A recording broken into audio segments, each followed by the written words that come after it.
Olá, meu nome é Luiz Gustavo Sampaio Bueno, sou bacharelando em Matemática do Instituto de Matemática e Computação da Unifei, sou orientado pelo professor Dr. Lucas Suez dos Santos na iniciação científica intitulada Propriedades das configurações centrais dos problemas de Maxwell e N-vórtices. Sou bolsista do Programa Institucional de Bolsa de Iniciação Científica da Unifei União no ciclo 2021-2022. O objetivo da minha pesquisa é estudar e compreender os principais aspectos da mecânica hamiltoniana, do problema de N-corpos, das configurações centrais, e estudar, por linhas gerais, as propriedades do índice de Morse, em configurações especiais, em particular nos polígonos regulares. A minha pesquisa de iniciação científica se divide em 4 etapas. A primeira é dedicada ao estudo dos principais aspectos da mecânica hamiltoniana, a segunda das configurações centrais e do problema de N-corpos generalizado, a terceira sobre a relação dos polígonos regulares e o índice de Morse, e o estudo do problema de N-corpos com potencial homogêneo. E a quarta e última etapa, uma aplicação, é o cálculo do índice de Morse para uma família de configurações centrais especiais. Qual que são as vantagens da formalização hamiltoniana da mecânica? Essa vantagem vem que as equações diferenciais obtidas vão ser equações de primeira ordem. O sistema é um sistema de equações diferenciais de primeira ordem, além de outras vantagens. A hamiltoniana de um sistema é definida via transformação de Legendre a partir da definição de uma lagrangiana, que é a diferença da energia cinética com a energia potencial do sistema. Usando essa definição da transformação de Legendre e o teorema da função implícita, a gente deduz as duas equações de Hamilton, aqui descritas, e também a gente consegue estudar as leis de conservação. Se a hamiltoniana independe do tempo, então a energia total é conservada. Se a hamiltoniana é invariante por translação, então há a conservação do momento linear. Se ela é invariante por rotação, há a conservação do momento angular.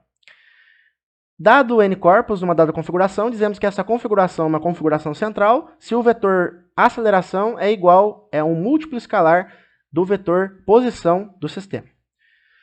As equações de Andor são ferramentas úteis para verificação se uma dada configuração não colinear é uma configuração central ou não.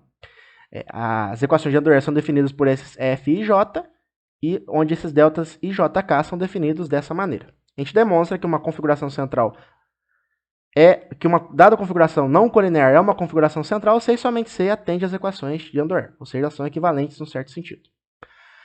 Agora a relação dos polígonos regulares e o índice de Morse. Definida uma função dessa maneira, m é a massa total, i é o momento de inércia, u é o potencial e a lei de forças, a lei de potências. E dado esse espaço de configuração, que é R2N menos o conjunto de colisão quocientado pela esfera unitária, a gente consegue deduzir esse teorema aqui.